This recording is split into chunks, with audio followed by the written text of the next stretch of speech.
Europe 1. Écoutez le monde changer. 9h, 10h, c'est arrivé demain. Frédéric Tadei sur Europe 1. Bonjour, bon dimanche. C'est la plus grande énigme de l'histoire de l'aviation. Comment le vol MH370 de la Malaysian Airlines a bien pu disparaître sans laisser de traces il y a 7 ans. Florence de Changy va nous le dire.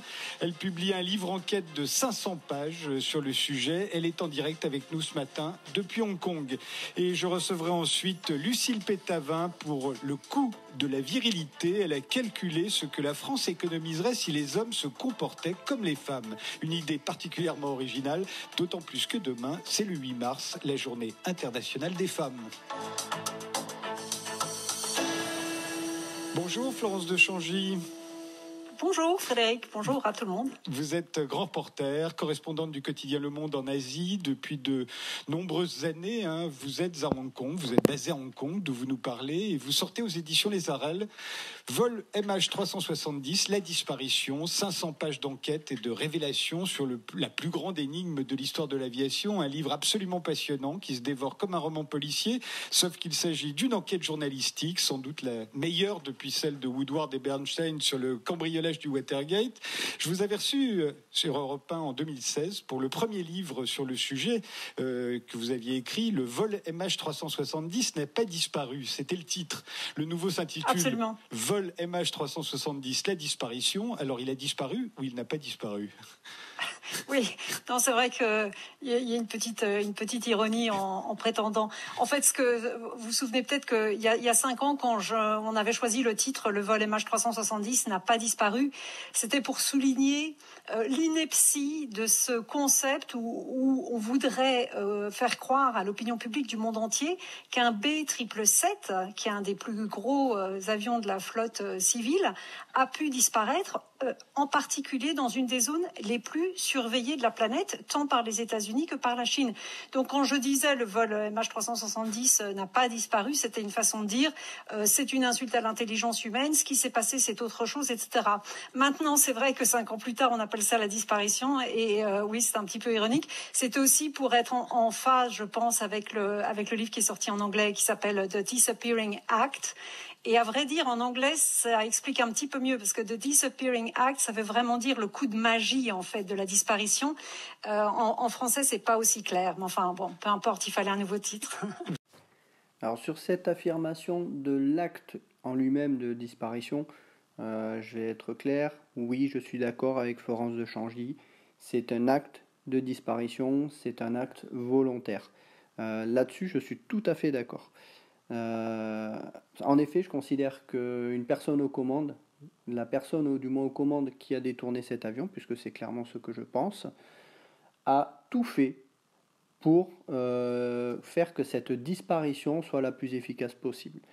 Maintenant, après, le point de vue de l'affaire que j'ai dessus par rapport à Florence de Changy est quand même très différent. Je rappelle ce que l'on nous dit depuis le début, que le Boeing 777, transportant 239 passagers entre Kuala Lumpur et Pékin, a été détourné. On ne sait pas par qui, ni pourquoi, ni comment. Au lieu d'aller vers le nord, vers le Vietnam, puis la Chine, et il aurait brusquement changé de direction au-dessus du golfe de Thaïlande, en échappant en effet à tous les radars et satellites de cette région. Il aurait volé vers le sud, au-dessus de l'océan Indien, pendant plusieurs heures, parcourant plusieurs milliers de kilomètres en direction de l'Antarctique, sans jamais se faire repérer, avant de tomber à court de carburant et de disparaître dans les flots. De tout cela, il n'y a aucun témoin, ni aucune preuve, et cela n'a aucun sens. Les recherches menées par l'Australie ont coûté 200 millions de dollars et n'ont mené à rien. Ainsi, au bout de 16 mois, on a trouvé un flaperon à l'île de la Réunion. Qu'est-ce qu'il faut en penser de ce flaperon ?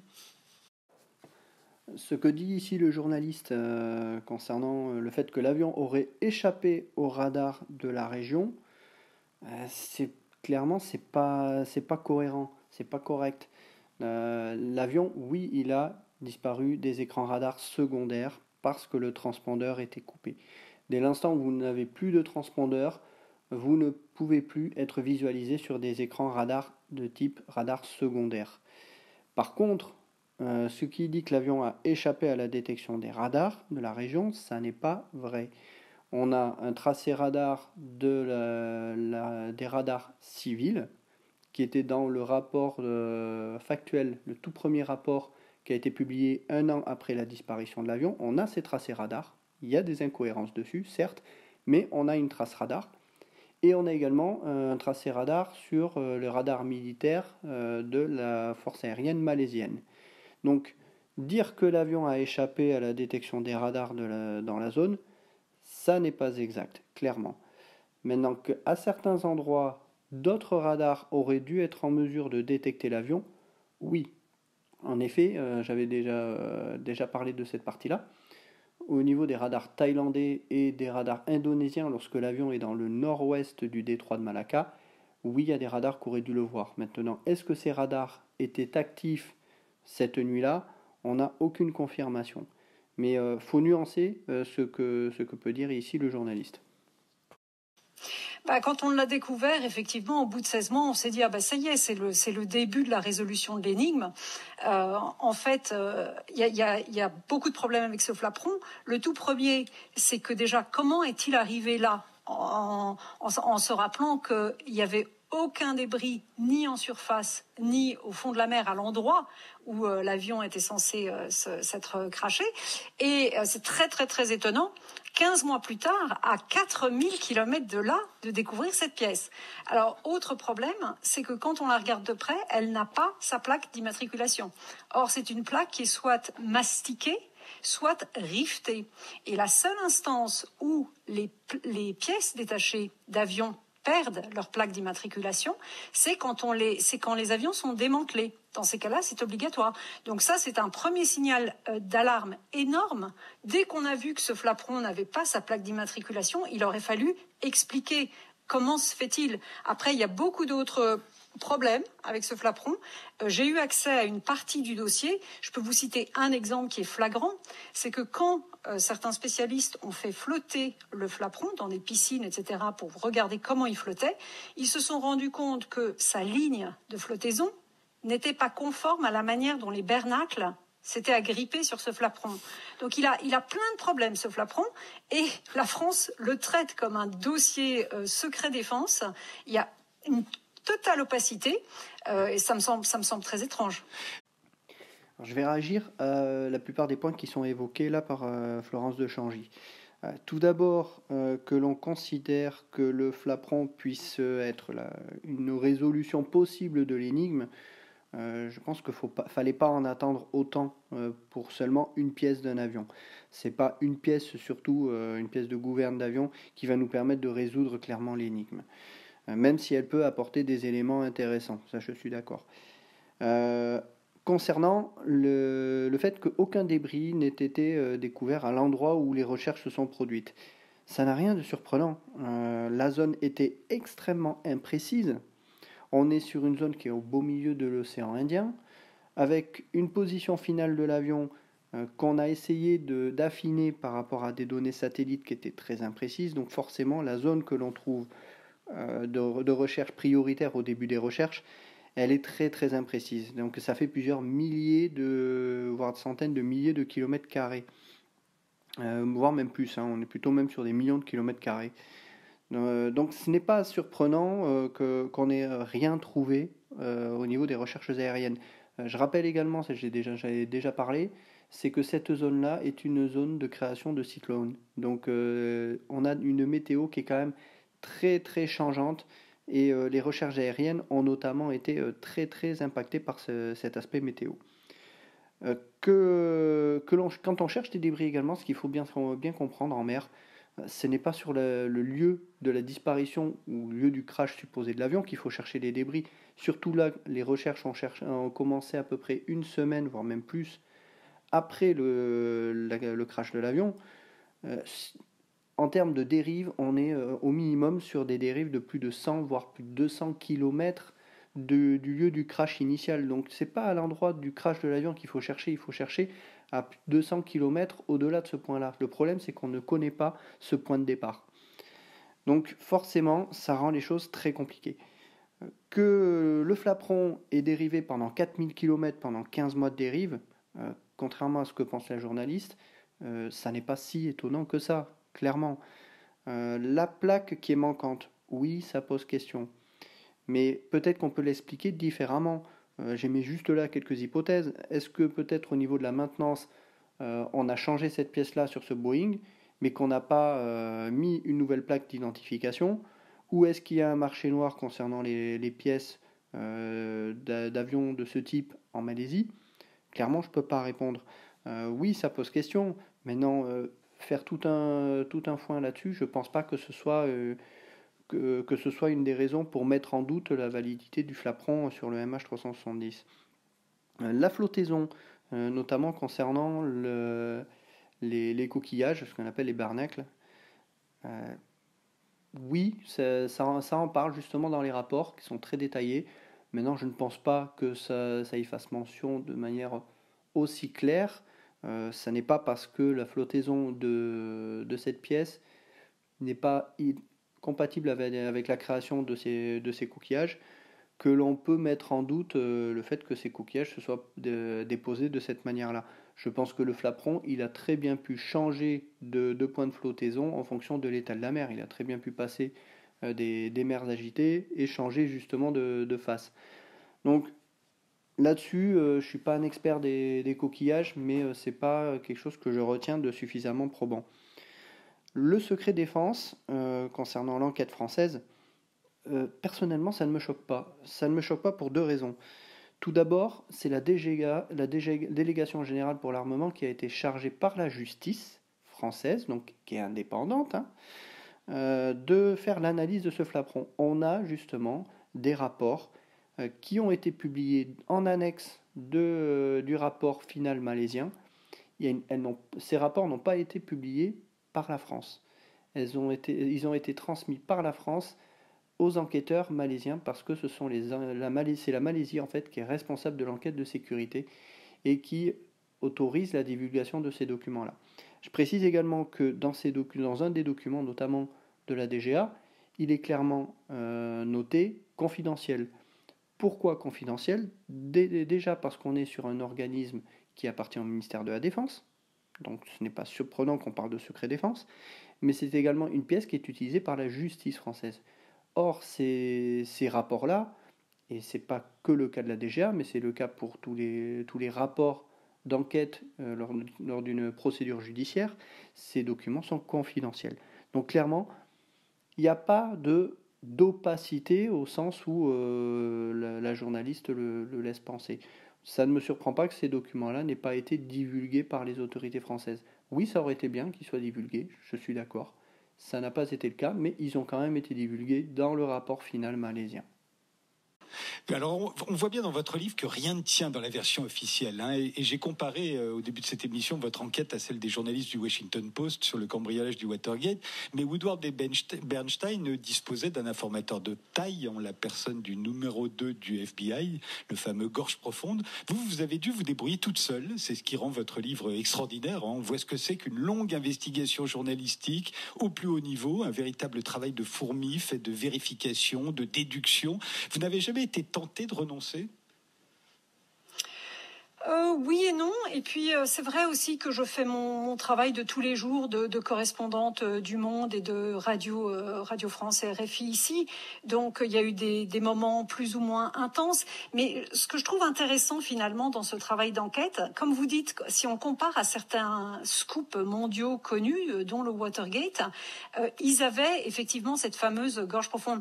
Moi, la particularité de cette enquête, c'est qu'en fait, elle repose sur beaucoup de petites sources différentes, y compris évidemment des documents officiels publics et des documents officiels confidentiels, mais aussi des témoins, des tout petits témoins. Et puis aussi, parfois je dis que c'est une enquête que j'ai faite par demi-phrase, parce que j'ai vraiment progressé. Par exemple, un jour quelqu'un me dit « Ah bah tu sais, Florence, la Maison-Blanche appelait tous les jours ». Sous-entendu le gouvernement malaisien. Ah bon? Et quelqu'un me dit ça au détour de la conversation. Une autre fois, un officiel haut placé au ministère de la Défense dit au neveu du pilote, qui lui demande ce qui s'est passé, c'est tout à fait anodin, ils se rencontrent dans un mariage, etc. Et cette personne dit « Oui, je suis désolée pour le MH370, ce sont des collateral damage. Je suis désolée pour ton oncle. » On a l'ambassadeur chinois qui dit aux familles dès le lendemain du drame, c'est très compliqué, on ne peut pas vous expliquer. Donc ça, c'est juste des petits indices, ça n'a pas valeur de preuve. Mais petit à petit, vous progressez comme ça, plus les témoins, plus les experts, plus les documents officiels, et je finis par arriver à quelque chose qui est assez, qui est pixelisé, mais qui est quand même assez précis. Alors en effet, son livre se base énormément sur des petites sources, sur des, on va dire, des petits témoins. Maintenant, quand on les recoupe, il y a beaucoup de choses qui ne collent pas. C'est un peu le problème que l'on a souvent dans les cas d'investigation sur des accidents.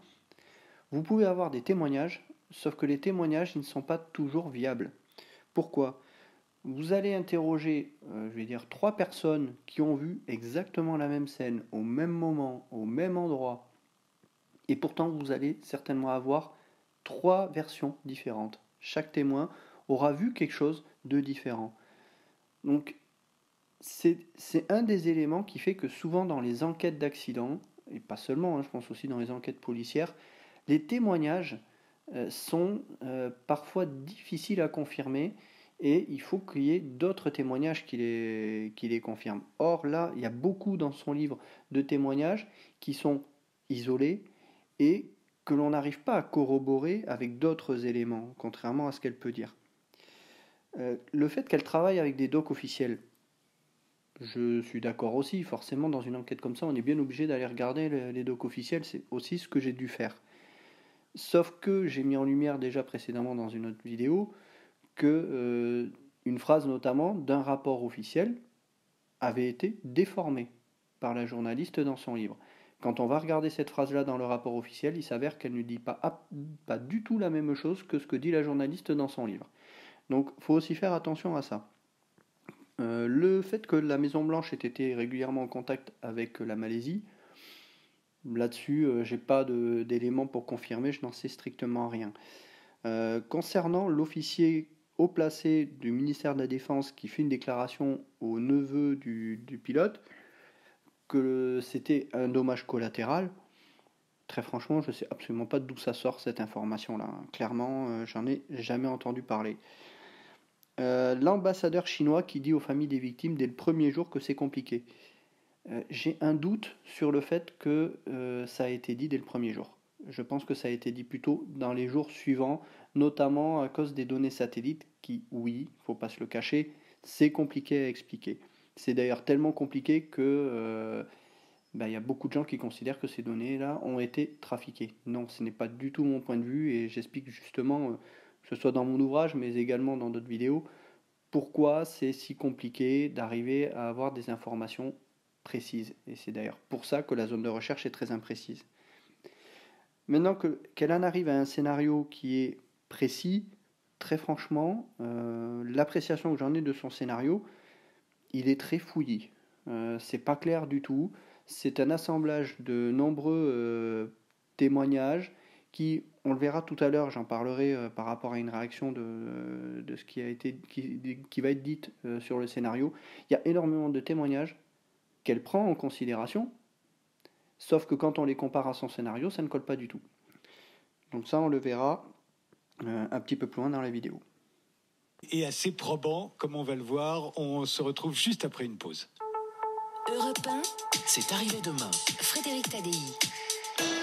Nous sommes avec Florence de Changy en direct de Hong Kong. Florence de Changy qui publie Vol MH370, Les disparitions aux éditions Les Arènes. Qu'est-ce qui vous fait penser depuis le début que le scénario le plus plausible, c'est aussi le plus simple, au fond, que cet avion a poursuivi sa route vers Pékin et qu'il s'est abîmé en mer de Chine, c'est-à-dire entre le Vietnam et la Chine, avant son arrivée. Donc, pourquoi c'est ce scénario-là le plus simple, encore une fois, rien à voir avec la version officielle, qui, depuis le début, vous obsède? Sincèrement, j'ai pas vraiment je n'avais pas en commençant cette enquête d'obsession ou de conviction personnelle sur c'est ça plutôt qu'autre chose. J'ai vraiment essayé de regarder tout ce qui était mis sur la place publique ou tout ce qui était possible ou plausible. Et effectivement, j'ai commencé par complètement disséquer, démanteler la version officielle et j'ai compris qu'il n'y avait rien dans la version officielle. Donc on est revenu au point de départ, là où l'avion disparaît. Et c'est vrai qu'il y a un certain nombre de principes, y compris scientifiques, qui disent qu'en général, la solution la plus simple est la bonne pour résoudre un problème compliqué. D'ailleurs, j'utilise aussi une expression que les Américains utilisent, que j'aime bien, qui s'appelle le KISS Principle, et qui est Keep it simple, stupid. Donc, en général, dans 3/4 voilà, c'est la solution la plus simple. Il se trouve qu'en plus de ça, j'avais quand même des informations de très bonnes sources qui avaient mentionné dès le début qu'il y avait 2 AWACS, et d'ailleurs, cette source a d'abord parlé à Guylain Wattrelos, le Français qui a perdu une partie de sa famille. Voilà, exactement, qui a perdu sa femme et 2 de ses 3 enfants. Et il avait été contacté dès le lendemain ou le surlendemain de cette catastrophe par quelqu'un très haut placé qui lui avait dit « Bon, je ne peux pas t'en dire plus, mais sache qu'il y avait 2 AWACS américains sur zone et que les Américains savent ce qui s'est passé. » Et en fait, dans mon enquête en 2016, j'avais déjà cette information que j'ai recoupée par ailleurs, mais je ne l'ai même pas mentionnée parce que je ne savais pas quoi en faire, je ne la comprenais pas. Il se trouve que plus tard, au fil de mon enquête, j'ai rencontré quelqu'un d'autre, un militaire américain, qui m'a glissé que la capacité de brouillage des AWACS était phénoménale. C'est le mot qu'il a utilisé en anglais. Et là, j'ai eu un petit eureka. Et je me suis dit, ça y est, j'ai compris. Parce que déjà, le fait qu'il y avait 2 AWACS sur zone, c'est très étrange. C'est des avions qui, à eux seuls, ont un parcours de surveillance. C'est un peu ce qu'on appelle les yeux dans le ciel, en fait. C'est des stations radar volantes. Et donc, il y en a 2 en même temps, c'était bizarre. Et donc, c'est comme ça que tout à coup, je me suis dit, et si ces 2 AWACS avaient tout simplement brouillé, pris en cap le MH370. Et donc, si c'est ça, il faut que j'en ai d'autres preuves. Et j'ai trouvé plusieurs autres éléments, notamment le fait que le signal du MH370 disparaît de manière progressive des écrans radars de Ho Chi Minh et de Kuala Lumpur, ce qui est totalement incohérent avec l'idée qu'il aurait éteint son transpondeur, ce qu'on nous avait dit. Et puis il y a d'autres éléments aussi quand vous regardez par exemple le système qui s'appelle Flight Radar 24, où on voit tous les petits avions qui volent dans le monde entier à tout moment en direct. Quand vous regardez la vidéo de ce moment, et moi je l'ai encore cette vidéo, vous voyez que quand MH370 disparaît, très bizarrement, plusieurs petits avions qui sont autour de lui disparaissent momentanément également, mais eux réapparaissent. Et donc j'ai beaucoup d'éléments qui m'ont fait penser, ça y est, j'ai compris. Les AWACS, etc. Alors là, je vais avoir pas mal de réactions. Tout d'abord, ça serait visiblement le scénario le plus simple. Je suis désolé, moi quand j'écoute le scénario qui est dressé, pour moi il est loin d'être simple, clairement. La notion du KISS, Keep it simple and stupid, dans son scénario, on est loin d'être dans quelque chose de simple, clairement. C'est quand même très tarabiscoté. Par contre, que l'on puisse se poser la question de l'intérieur, oui, c'est tout à fait possible. Donc moi je pense qu'elle a un peu trop vite éludé cette possibilité-là, parce que là-dessus, on a quand même des éléments qui permettent de dire oui, tout ce qui a été coupé, c'est possible de le faire depuis l'intérieur de l'avion et notamment depuis le cockpit. Après, on verra plus tard, elle exclut la responsabilité du commandant de bord, ou du moins des pilotes. Concernant les 2 AWACS, ça c'est le point qui me fait quand même pas mal réagir. Oui, j'ai déjà entendu qu'il y avait cette histoire des 2 AWACS dans la région, par Guylain Wattrelos notamment. Je n'ai jamais réussi à obtenir la moindre confirmation là-dessus. La question que je me pose aussi, c'est est-ce que ces AWACS étaient en vol ? Clairement, ça n'est pas clair. Ce qui avait été dit à Guylain Wattrelos, c'est qu'il y avait des AWACS dans la zone. Oui, mais est-ce qu'ils étaient en vol ? Ça, on n'en sait rien. Il y avait un exercice militaire majeur qui était prévu, auquel les Américains participaient. Donc, que les Américains y aient envoyé des AWACS, ça n'a rien de surprenant. D'autant que 2 AWACS, ça peut permettre de faire une rotation lors de ces exercices. Maintenant, est-ce qu'ils étaient réellement en vol à ce moment-là ? Je suis loin de pouvoir confirmer cette information-là. De dire qu'à partir de là, les Américains savent, je ne suis pas aussi catégorique sur cet élément-là, hein, clairement. L'implication d'un militaire américain qui parle de brouillage AWACS. Alors, il faudra que je revérifie dans son livre, mais il ne me semble pas que ce soit un militaire américain qui lui en parle dans ce qu'elle dit.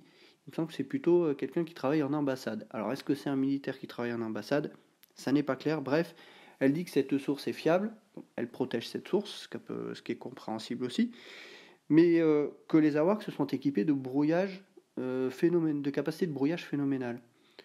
Clairement, à l'heure actuelle, de ce qu'on sait, et même plusieurs années plus tard, les AWACS ne sont toujours pas équipés de matériel de brouillage, au sens où on l'entend dans son scénario. Maintenant, c'est mon point de vue personnel. Oui, je pense que dans le futur, ça va être nécessaire. Pourquoi ? Parce que on a de plus en plus des avions russes, mais également chinois, qui ont développé des missiles à très très longue portée, dont le but clair est, en cas de conflit, d'abattre ces AWACS qui sont relativement loin. Donc, ces cibles-là, ce sont des cibles de très très haute valeur et qu'il faut absolument protéger. Donc, il n'est pas impossible que dans un avenir plus ou moins proche, les AWACS soient équipés de ce type de système de brouillage, mais on parle là de système de brouillage pour éviter de se faire tirer dessus. Donc, c'est majoritairement soit du brouillage par bruit, soit du brouillage, ce qu'on appelle par déception, c'est-à-dire de pouvoir leurrer un missile, de lui donner une autre cible. Mais on n'est pas dans du brouillage qui permet de faire disparaître un avion. Je vous renvoie dans la vidéo que j'ai déjà fait précédemment. On est très très loin de cette capacité-là. On ne rend pas un Boeing 777 furtif avec du brouillage, qui plus est fait par des AWACS qui n'ont à l'heure actuelle aucune capacité de brouillage. Voilà. Et donc son scénario, c'est que ces avions radars auraient intercepté le MH370 pour le forcer à prendre un cap. Soit, sauf que j'ai prouvé aussi dans une vidéo précédemment, que les AWACS n'ont absolument pas la vitesse pour pouvoir suivre un AWACS, un Boeing 777. Donc ça ne colle pas. On n'a pas de capacité de brouillage, on a des avions qui interceptent un autre avion, mais ils sont incapables de suivre l'avion avec cette vitesse-là. Donc clairement, ça ne colle pas. Le fait que le signal radar qui a été observé était en diminution progressive, que ce n'est pas cohérent avec la perte d'un transpondeur, oui et non. Oui et non. Pourquoi ? Parce que ce qu'elle dit, c'est qu'on perd le transpondeur, donc on perd immédiatement l'écho-radar. C'est ce qu'on pense. C'est ce qu'on pense dans le public, mais la réalité, elle est tout autre. Pourquoi ? Parce qu'en fait, dans les systèmes de poursuite, donc ce qu'on appelle des tracking, les systèmes qui permettent de suivre les pistes radar, on ne supprime pas un avion dès l'instant où on ne détecte plus son transpondeur dès le premier coup. Si on faisait ça sur les écrans radars des contrôleurs, on aurait des avions qui apparaîtraient, qui disparaîtraient, qui réapparaîtraient, qui redisparaîtraient. Ça serait impossible de travailler. Donc vous avez un système de lissage qu'on appelle le tracking, qui permet d'estimer la prochaine position de l'avion en fonction de son dernier cap et de sa vitesse, et de déduire que si on n'a pas d'information du transpondeur, on affichera la position qui est calculée. C'est une position prédictive dans l'attente de recevoir à nouveau ce transpondeur, peut-être au prochain tour d'antenne ou au suivant encore. Donc ce système de poursuite, il va extrapoler la position de l'avion. Et ce qu'on peut avoir, et ce qu'elle peut-être, à mon avis, elle parle de ça, mais elle ne sait pas de quoi elle parle, c'est ce qu'on appelle un facteur qualité. À chaque piste, les systèmes de tracking et les radars attribuent généralement ce qu'on appelle un facteur qualité, c'est-à-dire quelle est la qualité de réception de ce signal. Si on reçoit clairement un transpondeur, on va avoir un facteur de qualité, je vais dire un exemple, 100%, puisqu'on est certain de cette information-là. Si au tour d'antenne suivant, on n'a pas la position du transpondeur, on va perdre en qualité. Donc ce facteur de qualité va baisser peut-être à 80%, puisque la position qui sera donnée par le radar sera une position extrapolée.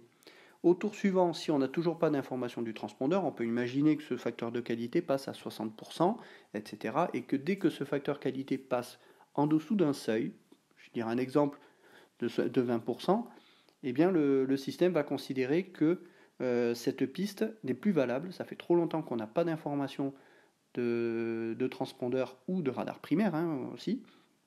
Et donc on va supprimer la piste de l'écran radar, et c'est à ce moment-là que l'avion va disparaître des écrans radars des contrôleurs. Donc la disparition progressive de l'écran radar, elle n'est pas valable. L'avion, il est affiché ou il n'est pas affiché sur un écran radar. Par contre, la diminution de ce facteur qualité, là, c'est pas impossible que ce soit ce dont elle parle. Mais ça ne veut pas dire que l'avion disparaît progressivement des radars. Ce n'est pas ce que ça veut dire. Ça veut dire que le système de tracking considère une certaine qualité de la réception et donc de la position qu'il a de cet avion-là. Ce n'est pas la même chose. Flight Radar. Clairement, il y a une méconnaissance énorme sur ce que Flight Radar affiche. J'en ai parlé déjà, on parle ici d'ADS-B. L'ADS-B, dès l'instant où vous coupez le transpondeur, vous n'avez plus d'ADS-B, clairement. Donc, il vous faut absolument un transpondeur, qui plus est un transpondeur type ADS-B, pour pouvoir le détecter sur Flight Radar. Les avions de combat militaires, par exemple, ne sont pas équipés d'ADS-B, mais ils ont un transpondeur. Mais c'est un transpondeur qui n'est pas ADS-B, donc vous ne pouvez pas suivre souvent ces avions de combat sur Flight Radar. Comment expliquer cette disparition de l'avion, mais aussi d'autres avions dans le secteur? Elle est clairement explicable. Vous avez une couverture ADS-B à l'époque de la disparition du MH370 qui est basée uniquement sur des récepteurs ADS-B basés à terre.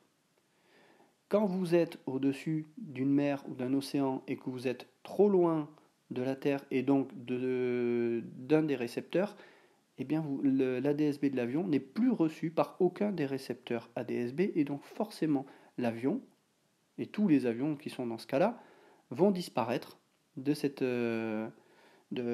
position ADS-B. Alors il y a des systèmes dans Flight Radar qui permettent d'extrapoler cette position-là, mais dès l'instant où une nouvelle position est à nouveau détectée par un autre récepteur ADS-B, la position sera mise à jour. Mais clairement, cette explication de la perte de différents avions dans le secteur, elle est clairement explicable par le fait que les avions sont hors de portée de récepteurs ADS-B. C'est absolument pas une preuve de brouillage dans le secteur. Ça, c'est totalement faux. Dans ce qu'elle dit que forcément, quand elle a fait le lien avec tout ça, elle a compris. Je suis désolé, non. Quand je vous explique ces données-là techniques, et vous pouvez aller les vérifier sur Internet, je ne raconte pas de bêtises, clairement, oui, elle a compris ce qu'elle a voulu comprendre, clairement. Je reviens sur la couverture ADS-B à l'époque du MH370. Vous avez ici une image des récepteurs que l'on avait dans le secteur. Alors, il n'y a peut-être pas tout, mais vous avez la zone qui est encerclée en rouge. C'est la zone dans laquelle a disparu le MH370. Sauf que, quand on regarde cet endroit-là, on se rend compte que forcément, dès que l'avion il est en dehors de la zone bleue, il n'est plus dans une zone couverte par des récepteurs sol ADS-B. Donc forcément, les avions qui sont dans ce secteur-là, c'est tout à fait compréhensible qu'on puisse les voir disparaître de Flight Radar 24. Et là, c'est une évidence technique que je vous explique, et il n'y a pas du tout de preuve de brouillage là-dedans. Alors ce qui est vrai, c'est qu'entre-temps, la couverture ADS-B, pour pouvoir couvrir ces zones d'ombre, eh bien, les fréquences des ADS-B ont été assignées au segment spatial, c'est-à-dire que les infos ADS-B sont dorénavant relayées par satellite, ce qui fait que ça permet de couvrir la totalité de la planète. Mais à l'époque du MH370, ça n'était pas le cas. Dès l'instant où vous sortiez de ces zones de couverture ADS-B, eh bien, vous perdiez la position sur Flight Radar 24. Et éventuellement, la seule chose que pouvait faire Flight Radar 24, c'était d'extrapoler la position par rapport aux derniers éléments reçus.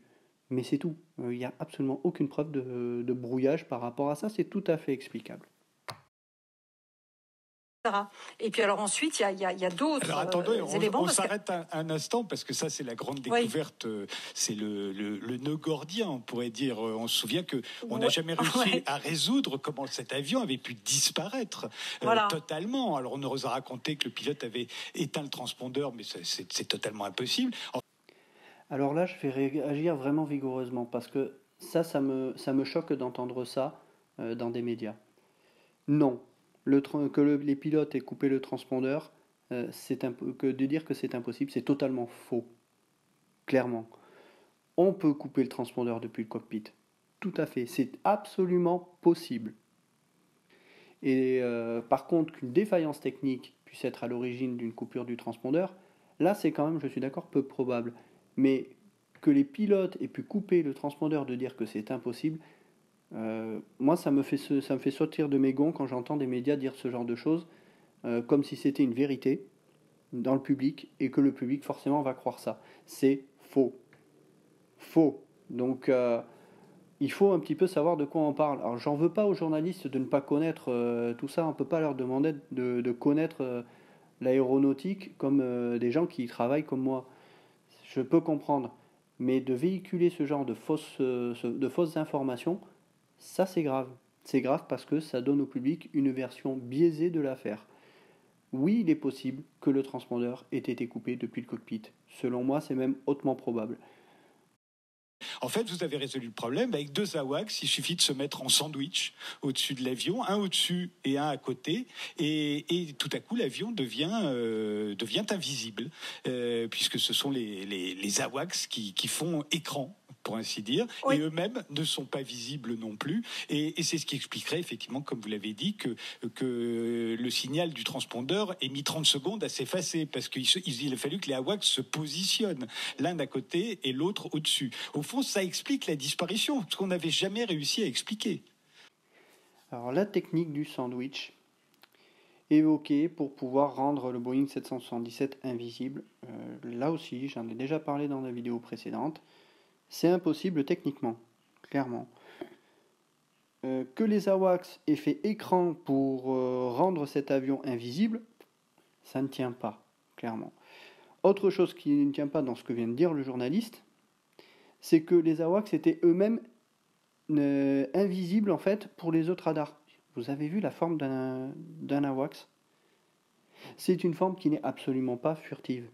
Vous prenez un B2 qui a une forme particulièrement étudiée pour être furtif dans certaines bandes de fréquences, un AWACS, ça n'est absolument pas furtif. Et ça n'est pas du brouillage qui va rendre un AWACS furtif.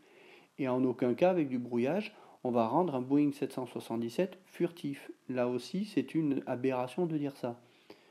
Le brouillage, ça fonctionne selon 2 systèmes deux modes possibles. Vous avez du brouillage par bruit. Là, le but, c'est de faire disparaître l'avion dans une multitude d'échos, de façon à ce que les opérateurs radars au sol soient incapables de discerner parmi ces échos lequel est l'avion.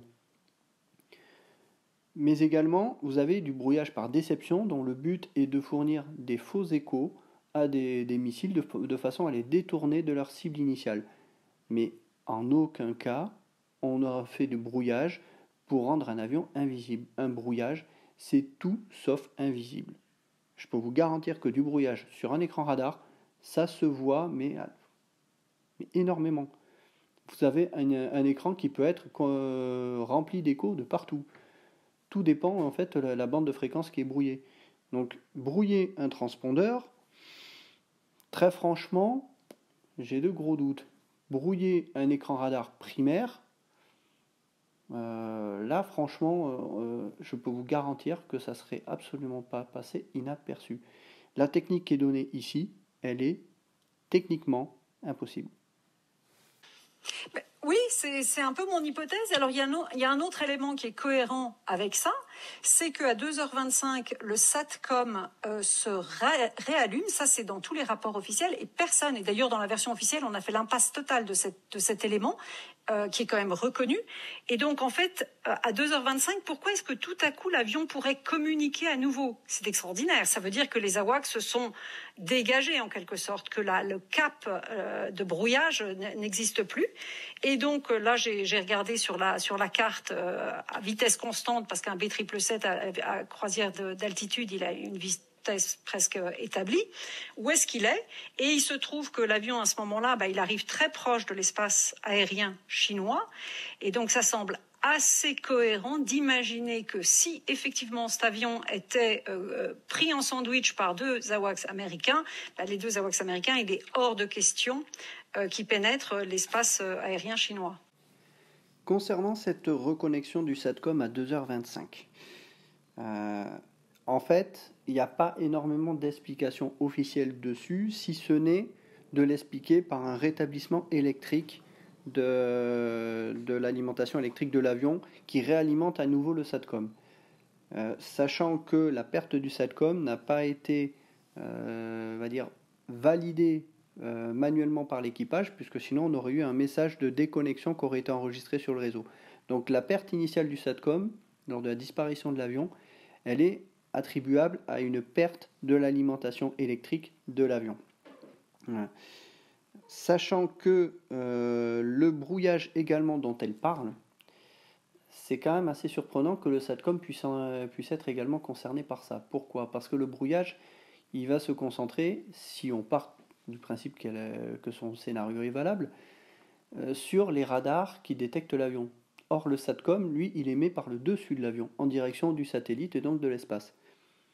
Donc, ça voudrait dire que ce serait un autre canal qui aurait été brouillé. Donc, ça veut dire que vous avez des bandes de fréquences de plusieurs types de radars qui auraient été brouillées, et en plus, la bande de fréquence du SATCOM, qui n'est pas du tout la même.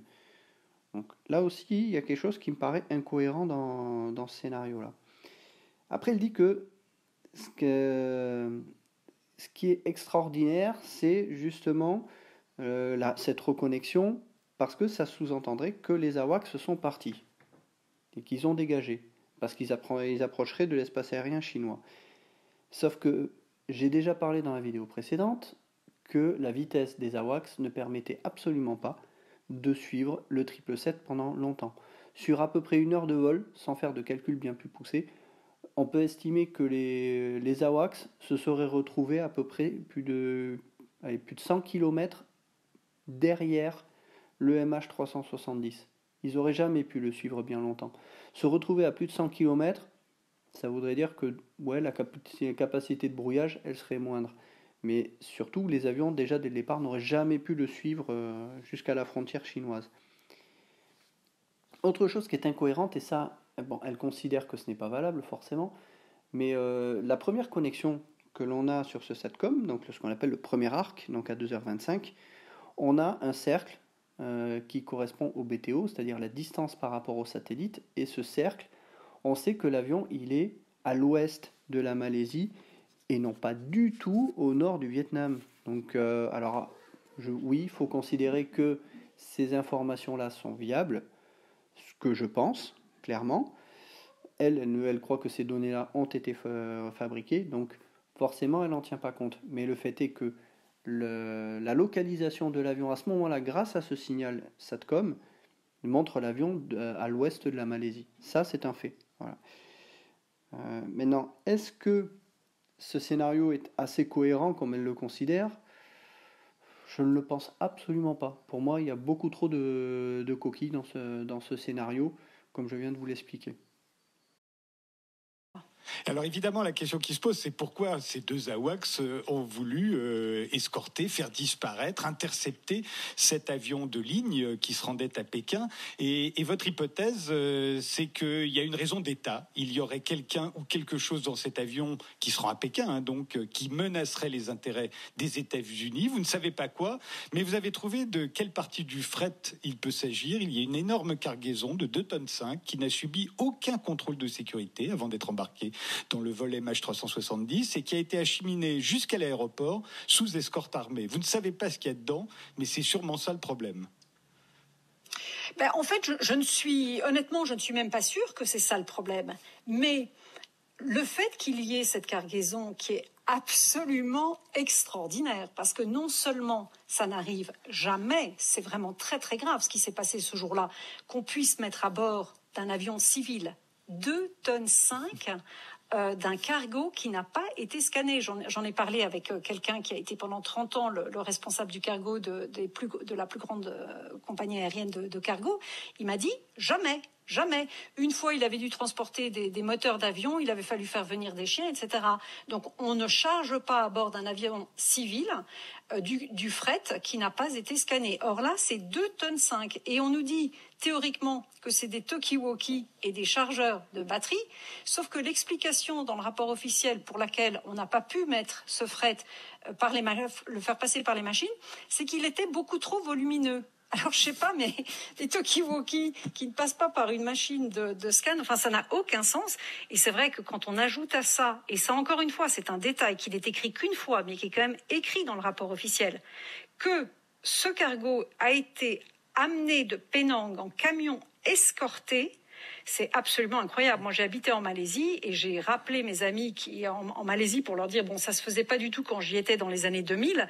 Est-ce qu'aujourd'hui, ça se fait? Et tout le monde m'a dit, bah non, jamais, ça n'existe pas.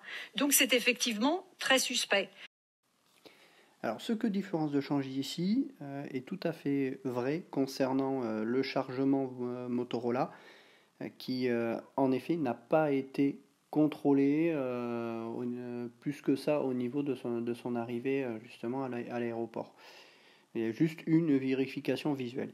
Le fait qu'il n'ait pas été vérifié au rayon X ou quoi, concernant la taille, oui, je suis d'accord avec elle qu'au niveau du fait que ce soit trop volumineux, j'en doute. J'en doute pourquoi? Parce que on est sur un cargo qui est censé embarquer sur un avion de ligne, donc qui va être mis dans la soute, et donc forcément il faut que ça passe quand même ces portes-là qui ne sont pas non plus des portes immenses. Donc ce qu'il faut aussi savoir, c'est que lorsque une marchandise, avant qu'elle arrive à l'aéroport, elle est scellée. C'est-à-dire qu'il y a des scellés qui sont posés dessus de façon à être certain que quand la marchandise arrive à l'aéroport, si ces scellés sont toujours en place avec les bons numéros de scellés, on considère que la marchandise n'a pas été compromise. Donc, normalement, on n'ouvre pas une marchandise qui arrive si elle a été préalablement scellée et que tout est en ordre concernant les scellés. Maintenant qu'on puisse la passer au rayon X, c'est possible. Mais de là à dire que il y a eu des défaillances de contrôle, certainement. Maintenant, est-ce que tous les cargos sont forcément vérifiés systématiquement partout dans le monde? Franchement, je mettrais des réserves là-dessus. Je pense que c'est pas forcément le cas partout dans le monde et tout le temps. Oui, il y a des doutes concernant le cargo.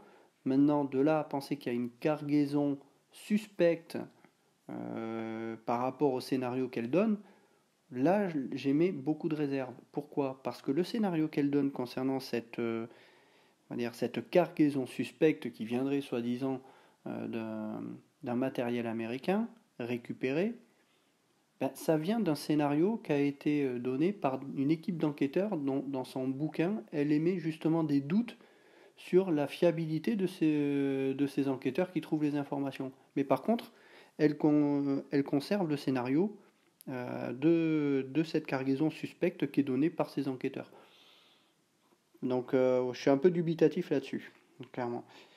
Le fait que cette cargaison ait été escortée jusqu'à l'aéroport, je suis allé vérifier dans les rapports, je n'ai rien trouvé là-dessus. Rien qui dise que cette cargaison ait été escortée. Donc je ne mets pas en doute cette information-là, je dis seulement que je n'ai pas été en mesure de pouvoir la confirmer. Donc si quelqu'un a cette information, je suis preneur pour savoir où et dans quel rapport on retrouve cette information-là. Donc on en arrive à éventuellement un scénario du type confiscation de cargaison ou quelque chose comme ça. Mais là, je suis dans la partie hypothétique de mon livre, en fait, quand j'essaye de relier les éléments établis que j'ai trouvés, en fait. Là, je fais intervenir mon espèce de déduction logique, disons. Eh bien, on va continuer de déduire logiquement juste après une pause, Florence de Changy. Europe 1, C'est arrivé demain. Frédéric Tadei. Nous sommes toujours avec Florence de Changy, l'auteur de Vol MH370, La disparition. Tout commence à s'éclaircir. On a compris qu'il y aurait probablement 2,5 tonnes de matériel, sans doute d'une très haute importance, qui aurait été volé aux Américains et qui s'apprête à être envoyé en Chine via le vol MH370. Il faut donc absolument l'empêcher.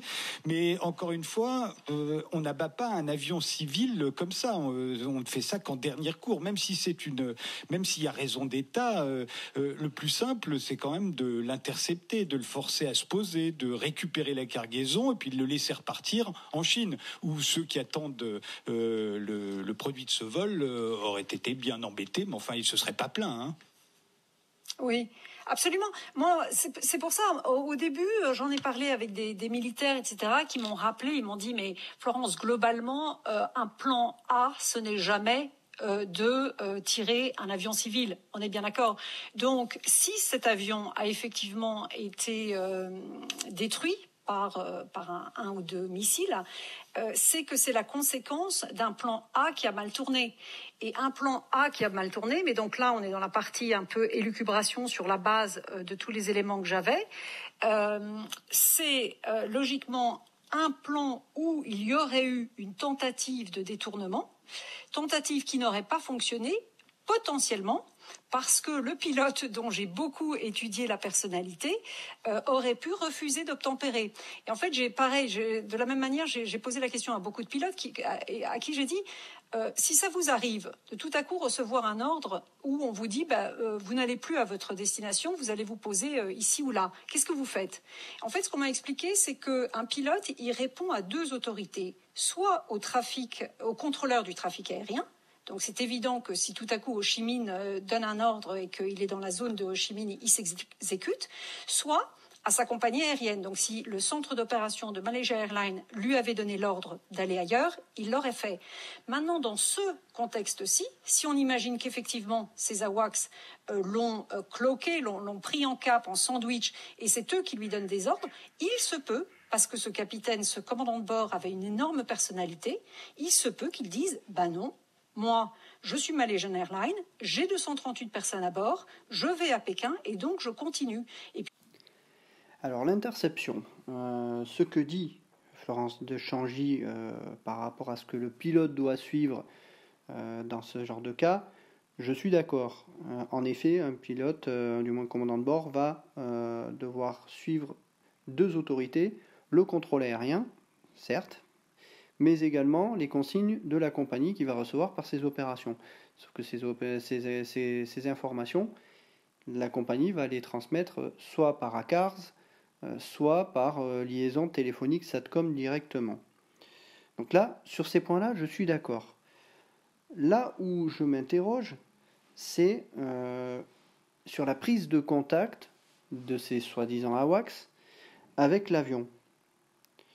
Pour pouvoir entrer en contact avec un avion et lui dire qu'il fait l'objet d'un arraisonnement, c'est comme ça qu'on appelle cette mission-là, de se poser donc sur un autre terrain que celui initialement prévu, ça nécessite d'entrer en contact avec l'équipage. Les deux seuls moyens d'entrer en contact avec l'équipage lors d'une interception, c'est soit de le faire via la fréquence de contrôle, à ce moment-là les contrôleurs militaires vont entrer en contact avec les contrôleurs civils et dire cet avion-là, on veut l'arraisonner sur tel terrain. Là, il n'y a aucune information comme quoi les militaires seraient en contact avec les contrôleurs civils, clairement. Après, on peut supposer que l'avion de chasse ou les AWACS soient intervenus sur la fréquence utilisée par le contrôle aérien. Dans la pratique, ça ne se fait pas. Et encore moins dans le scénario qui est donné ici, puisque ça serait quelque chose qui serait absolument secret, donc il ne faudrait surtout pas que l'on sache qu'il se passe ça à ce moment-là, donc ils ne vont pas parler sur une fréquence sur laquelle il y a des contrôleurs civils qui travaillent. Ça ne se ferait pas comme ça. L'autre possibilité, c'est d'entrer en contact sur la fréquence de détresse 121.5, qui est veillée par tous les centres de contrôle civils, mais également tous les avions de ligne en vol.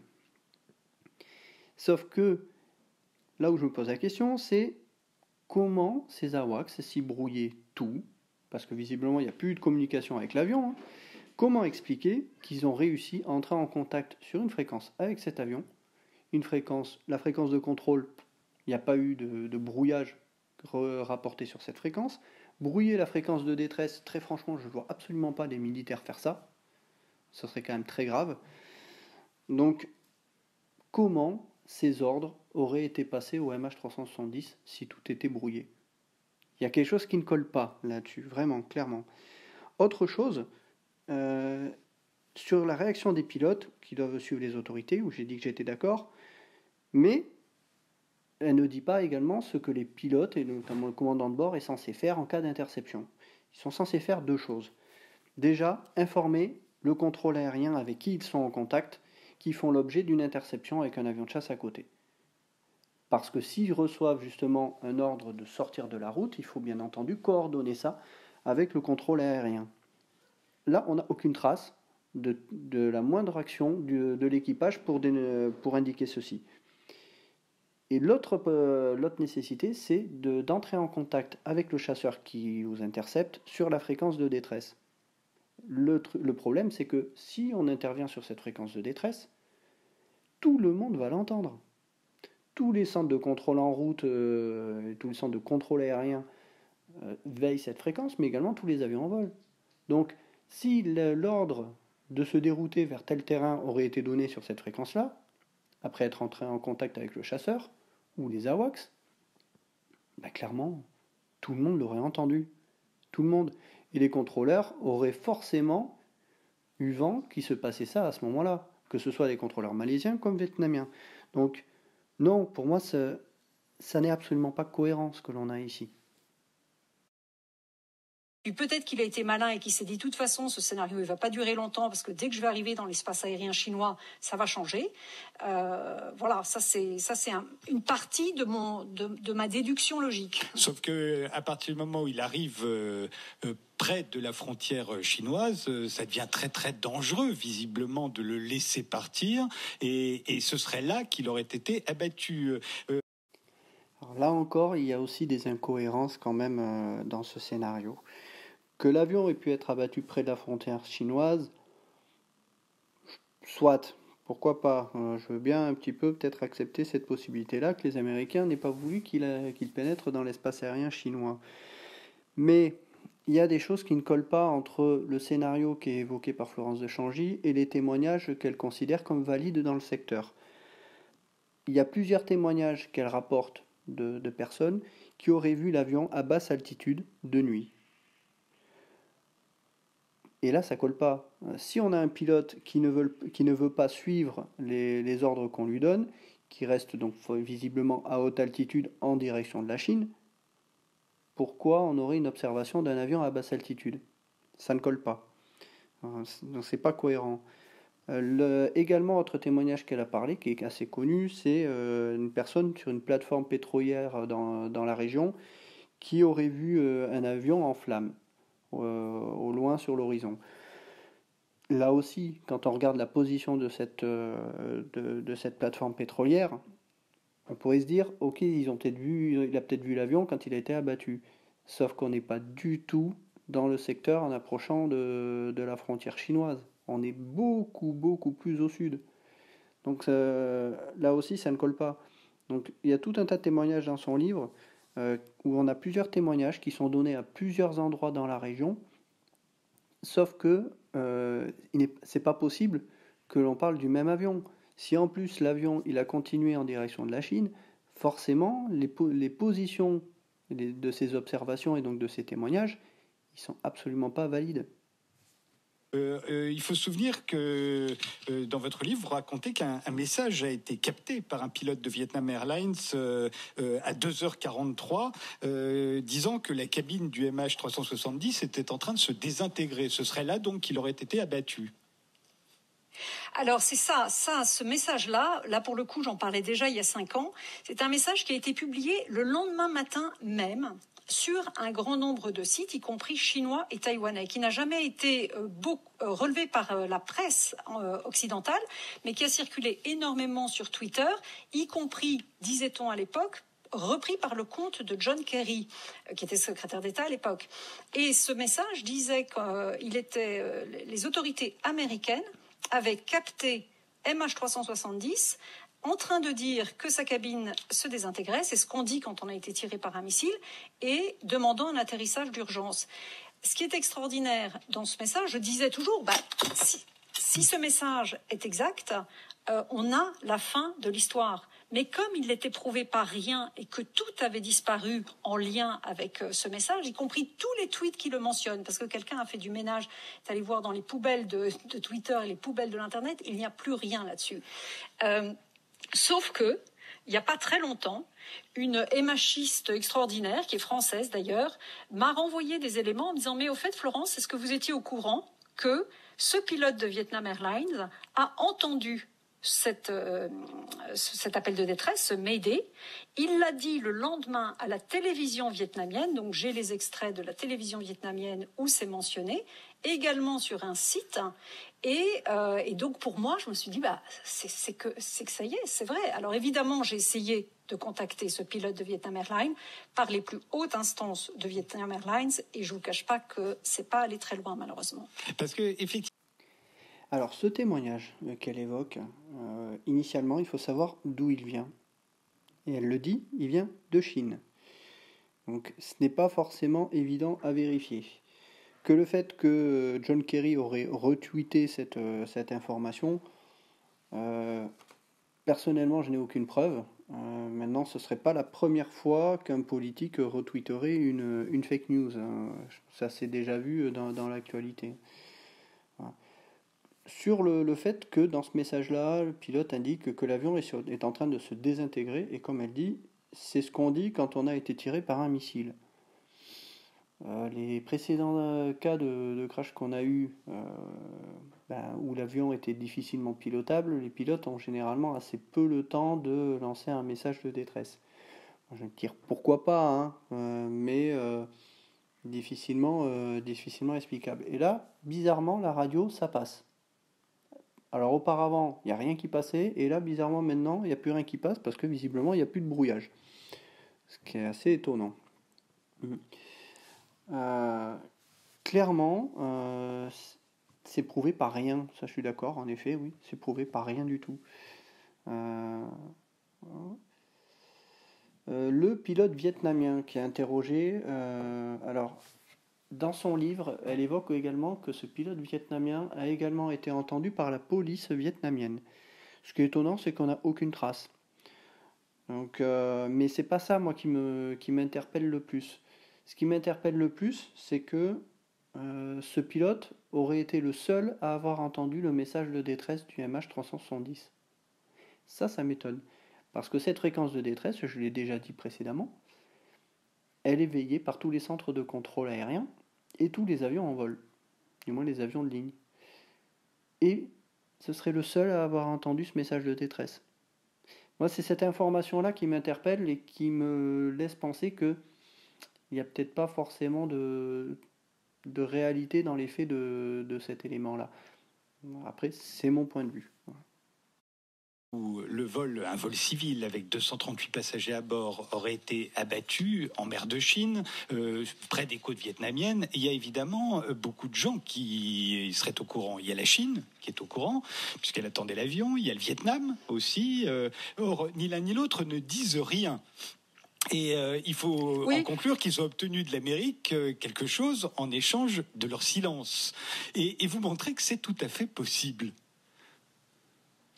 Oui, absolument. Alors évidemment, ça c'est une très très grosse question, c'est que si ça s'est passé là, mais si ça s'est passé sous contrôle, c'est-à-dire que s'il y a eu effectivement un ou deux tirs de missiles et qu'on sait exactement où l'avion est tombé, une opération de nettoyage est un petit peu plus facile quand même si un avion qui explose, il fait des millions de débris. Mais il faut aussi garder à l'esprit que les gens sur place, entre guillemets, c'est les militaires vietnamiens, les militaires chinois et éventuellement les militaires américains. Donc tout ça, c'est quand même des sacrés trous noirs au niveau de l'information. En plus de ça, on a éventuellement quelques pêcheurs vietnamiens. Mais c'est très difficile. Je suis allée en reportage au Vietnam et j'ai vu à quel point c'était difficile d'avoir des informations. Donc en fait, là, on a des informations, mais elles sont quand même très très bien contrôlées. Et ensuite, on a des informations au plus haut niveau des États concernés. Mais c'est vrai que quand j'en suis arrivée là et je me suis dit, alors si c'est les Américains qui ont fait cette énorme bavure et qu'ils doivent acheter le silence du Vietnam, de la Chine et évidemment de la Malaisie aussi, qu'est-ce qu'ils ont fait? Et c'est vrai que quand on regarde comment ont évolué les relations diplomatiques et quand on regarde les échanges entre ces différents pays, ce qu'on découvre est loin d'être incohérent avec l'idée que leur silence a été acheté. Alors sur ce point des relations internationales, clairement c'est pas mon domaine de compétence, néanmoins j'ai mis quelques doutes sur certaines choses. Le fait que leur silence aurait été échangé contre certainement des accords commerciaux ou autres, Avec le Vietnam, oui, ça s'est un peu plus normalisé ces dernières années. Maintenant, y voir forcément un lien avec le MH370, je suis assez dubitatif. On a quand même beaucoup de pays dans la région qui auraient été impliqués dans tout ça, et des pays qui ont quand même des positions et des aspects géopolitiques qui sont quand même très différents. Mais il y a un point dans cette affaire qui, moi, m'interpelle, c'est que ça prouve, si ça s'est passé, que les États-Unis ont clairement violé la souveraineté territoriale et aérienne du Vietnam en ayant opéré dans leurs espaces aériens. Et ça, c'est grave. C'est grave et je doute qu'un pays tolère qu'un autre pays, même si c'est les États-Unis, puisse tolérer qu'un autre pays puisse venir faire ce qu'il veut, comme ça, dans son pays. Ça, j'ai des doutes, clairement. Après, l'aspect de la destruction, je ne pense pas qu'on soit en territoire vietnamien. Pour moi, on est suffisamment loin des côtes, et donc pour moi, on est au niveau des eaux internationales.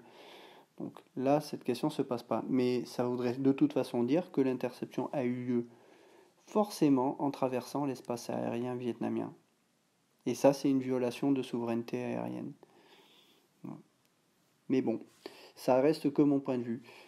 Je vais en rester là sur cette interview, puisqu'elle termine ensuite. Clairement, voilà, je voulais un petit peu apporter des précisions supplémentaires sur ce qui est dit, sur les incohérences, sur les points que je ne peux pas confirmer. Voilà, clairement, il y a énormément d'incohérences dans ce scénario. C'est vraiment ce que j'essaie de faire comprendre au public, et de façon à essayer que le public ait un œil un peu plus critique sur ce que même un journaliste peut raconter. Vous avez la couverture de mon ouvrage. Je ne dis pas que j'aborde toutes les questions qui sont évoquées ici par Florence de Changy, parce que j'ai une appréciation très différente de certains éléments, notamment techniques. Faites-vous une idée, c'est ce que je peux vous recommander. Faites-vous une idée à partir de plusieurs éléments, plusieurs ouvrages.